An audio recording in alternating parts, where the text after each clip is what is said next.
We'll visit a neighborhood where you can wander from a 1600s raised bed garden to a 1940s victory garden just by strolling down the lane.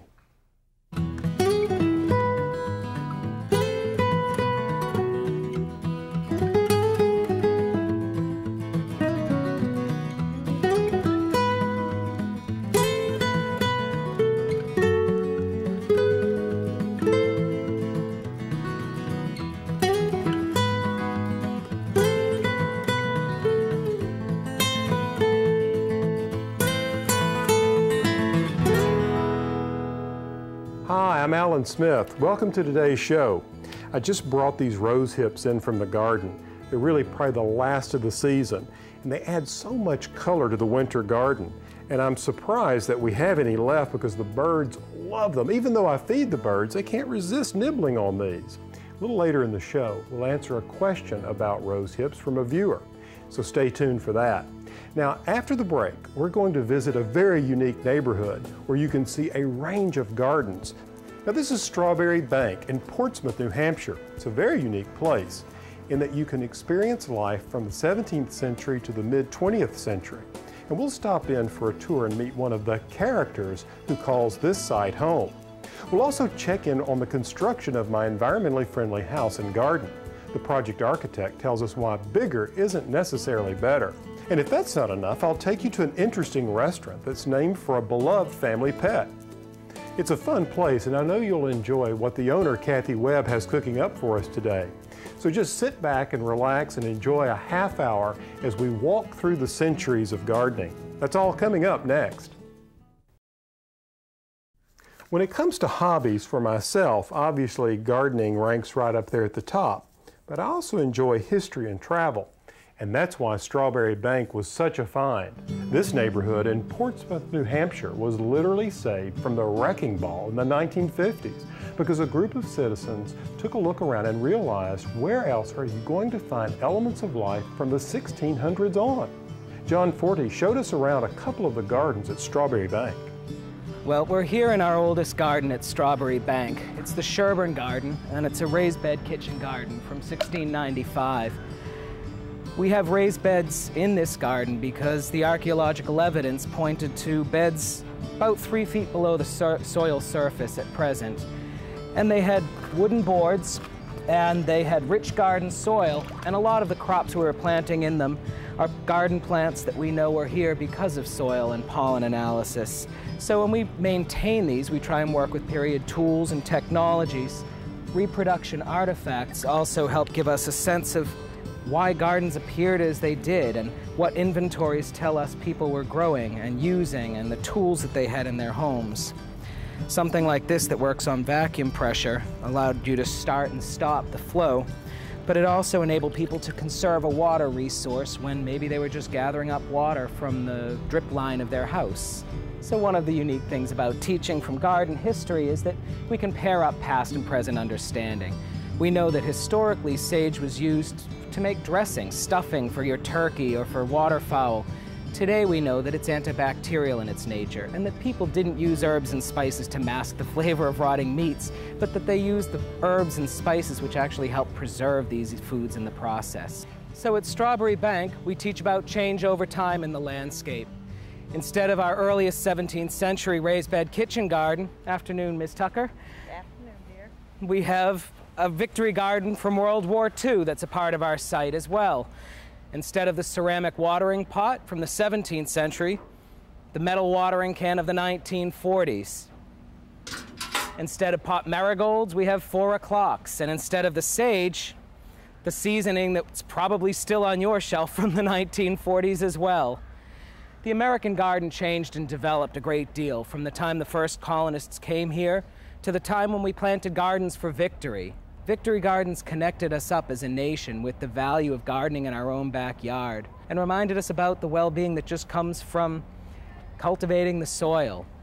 The gardens at Strawberry Bank help teach all of us not just what it was like in the 17th century, in the 20th century, but what we can do and learn from all of the garden styles here. Instead of reseeded raised bed gardens, we have planting in rows. Things like carrots, and instead of the white carrot, they're the orange carrots of the 20th century. They're all plants that prove meaningful in people's lives and that keep regionalism and historic and open pollinated heirlooms as a part of the story for today and for our futures. Now, if you're wondering how this place came to be called Strawberry Bank, well, we've got the early English settlers to thank for that. When they came sailing up the Piscataqua River in 1630, they were so impressed by a growth of wild strawberries that they named the area Strawberry Bank and founded a settlement here. Up next, a colorful visit to the past. We'll visit the 19th century garden at Strawberry Bank and see what its owner is growing for her 21st century guests. Welcome back. Earlier, we visited Strawberry Bank in Portsmouth, New Hampshire. An interesting place in that you can go back in time and see how people lived and how they gardened. John Forty showed us around one of the oldest gardens in the neighborhood, a replica of a garden from the 1660s, reproduced using the help of archaeology. Those raised beds sure look familiar, don't they? I use them in lots of my garden designs, and they're an essential part of my vegetable garden. Now let's head over to a colorful garden that dates back to the 1800s. This one belongs to Sarah Goodwin, and Mrs. Goodwin, or a historical interpreter representing Mrs. Goodwin, took time out of her busy schedule to show us around. I do have in this bed ribbons of color that I have planted, the verbena and the coleus and the morning glories, so that when I do rise in the morning and look down upon my garden, I might see ribbons of color.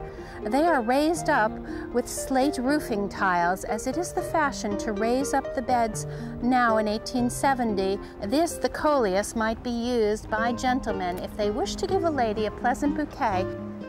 I do have a great many plants that do come from all about the globe. The passiflora, which does come from South America and is a most wondrous blossom, discovered a good many centuries ago by Spanish missionaries. Another sweetly scented flower that grows in the hothouse is the gardenia, and many do favor it. And one must take care not to turn it brown by touching it with one's face or with one's hand.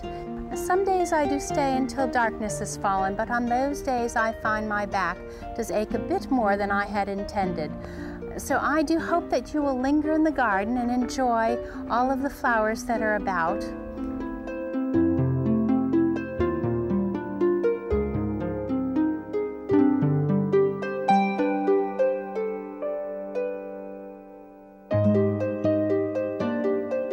You know, it's really amazing how many plants that were popular 200 years ago are still popular today. I'm saving the seed of this coxcomb or celosia. And even though this is an old variety, one I grew this year in my garden is one called Temple Bell Salmon. And of course, we can't forget about roses. Roses have been popular in gardens well as long as anybody can remember. In fact, did you know that at Mount Vernon, Martha Washington collected rose hips from her rose collection and saved them for use as a source of vitamin C. Martha enjoyed a variety of herbs that lent spice to her garden and her kitchen. I chatted with Sue Keeler about how the Washingtons' horticultural interest came to bear fruit in one of America's founding gardens. Remember, the herbs that were used here at Mount Vernon were no different than the herbs that had been used years before that. Right. Mrs. Washington liked to have her meals so that they were very tasty. So she would use the thyme, she would use the basil, she would use parsley, she would use chives, she would use the garlic, things that we use now. In fact, we know that Mrs. Washington's cook was instructed to gather rose petals to the point it took her 12 days to gather all that they knew. They would preserve the rose petals and take them into the winter months. They would use them as we use ascorbic acid. Did you know that there's 60 times more ascorbic acid in there in the rose hips than in one orange? Vitamin C. Mm-hmm. I can see that the use of herbs was much broader in the 18th century than it is today, perhaps. Absolutely. It's a pity we don't have the same interest in it nowadays. I agree. We can all appreciate the size and beauty of this vegetable and herb garden, but not all of us can grow one on this scale. But don't let that shake you up. There's some ideas here you can use at home, like growing vegetables and herbs in geometric patterns. Herbs and vegetables are the perfect complement to one another, and you don't have to have as much space as George and Martha Washington had to plant them. I took an area that's basically just 20 by 20 and laid out this geometric design. But first, I put it all on paper. In this area, I've created 8 raised beds, 4 squares and 4 triangles. I've used 2x8 lumber, cut the boards at the appropriate angles, and attached them with wood screws. Now, the reason I used wood screws is because wood can sometimes warp and twist and pull nails apart. Now, if you're interested in using treated lumber but afraid that some of the chemicals might get into your vegetables, you can line the inside of the bed with plastic just by using a stapler. Now, after the break, we'll stop in to check out the construction that's going on out at my new house and garden.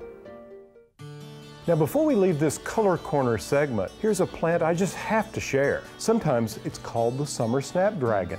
It's actually called Angelonia, and it's very heat and drought tolerant, but will also thrive with a certain amount of wet feet, if you know what I mean. Spires of flowers are held high on extra sturdy stems, making it a delightful, cool addition to any summer garden. Its Concord grape scented foliage adds to its appeal. More colorful plants can be found at pallensmith.com.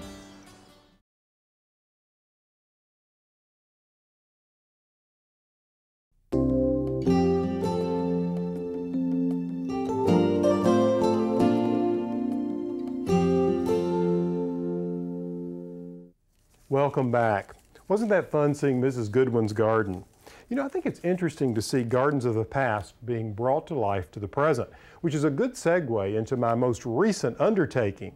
You know, I'm creating a new house and garden for the show. You see, we've been working on it for quite a while and it's finally starting to take shape. The idea behind this project is to create a space that is as environmentally friendly as possible. Now just take a look at the drawing for the house. It may look large, but by modern building standards, it's really quite manageable. When I sat down with our architect, we decided that we needed to take a look at ways to build better, not bigger. Here at the Garden Home Retreat, we're trying to embrace the concept of building better rather than bigger. So what we've done is really examine the way in which spaces are used to cut out any unnecessary space. So we've reduced the size of the house compared to the typical house, but it allows us to upgrade the quality of a lot of the furnishings and features in the house. And it also allows us to embrace some green building technologies that'll make the house more energy efficient and more comfortable to live in. For example, we're using these styrofoam ICF forms for the basement walls. And they accomplish 3 things. They're more energy efficient, they're a green building component, they incorporate recycled products, and they're also stormproof.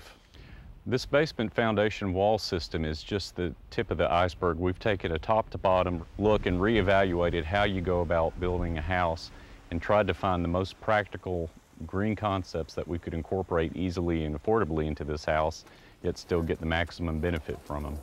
So here at the Garden Home Retreat, building better rather than bigger means not just taking a look at the size of the space and reducing it to just what's necessary. It also means that we get to upgrade the quality of some of the features of the house and embrace the newest green building technologies.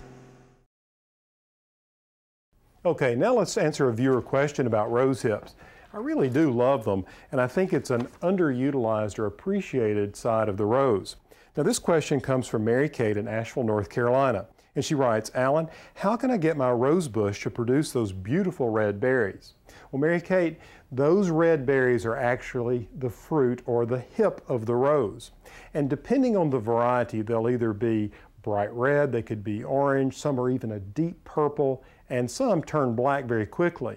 You see, not all rose bushes produce hips, but if you have a variety of rose that does, here's what you need to do to make sure you get lots of fruit from it. You only want to prune the rose once in late winter or early spring before they flower. And once they flower, you want to make sure that you don't go through and deadhead the flowers. You see, the hip is the fruit of the flower. Now when I have an abundant crop of these rose hips, I like to include them in flower arrangements or create a festive splash by adding them to a wreath. These rose hips are loaded with vitamin C and are a natural food for the birds, so after the holidays, you can hang it outside for them to enjoy. From a treat for the birds to a gourmet treat for your family, this recipe coming up next. Today we've been all over the map, so to speak. We visited that wonderful historic neighborhood in Portsmouth, New Hampshire. And we've learned a little bit about the fruit of the rose hip. So now let's stop in at Lily's Dim Sum Restaurant. Strange name, isn't it? And with such a unique name, we had to ask chef and owner Kathy Webb about Lily.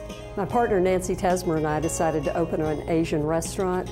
Kathy's is not a very good name for an Asian restaurant, nor is Nancy's. So we ended up naming the restaurant Lily's Dim Sum Then Some after my beloved pet dog Lily that I had for 16 years. And at first, we didn't tell anybody that it was named after the pet dog, and everybody called me Lily, and they called Nancy Lily, and finally we had to fess up and say it was named after the dog. The dish that I'm going to make is one of our house specialties. One of the best things about this recipe, besides the fact that it tastes great, is that you can do everything the day before you're actually going to serve the dish. And I've already made the sauce, I've chopped all the vegetables, I've cooked the pasta and the chicken, so what we're going to do now is just assemble everything and saute it just like you would do if you were having company. This is the sauce which I made yesterday. It has peanut butter, fresh coconut milk, cilantro, crushed red peppers, a little bit of sesame oil. You want to make sure you always use fresh lime juice.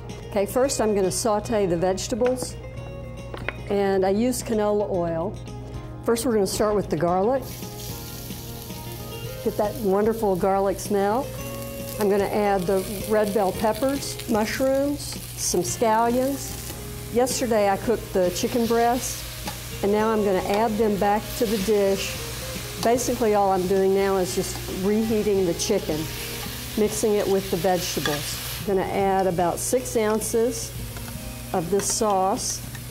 And again, now I'm only warming the sauce, and I'm just going to let this simmer for just a minute or so, and then I'm going to add the noodles.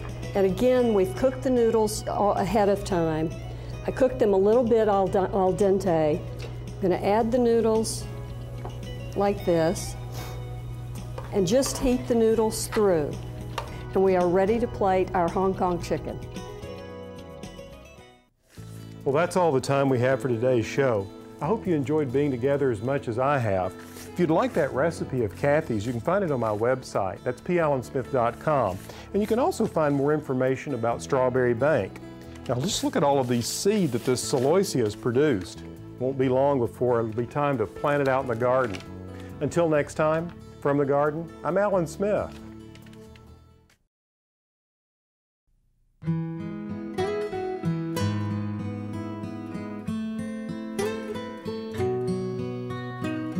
In this garden I dream of a bed of flowers. Bluebirds sing of the beauty all around us. And every time the sun comes out, I can't help but smile. Oh, no, I can't help but smile.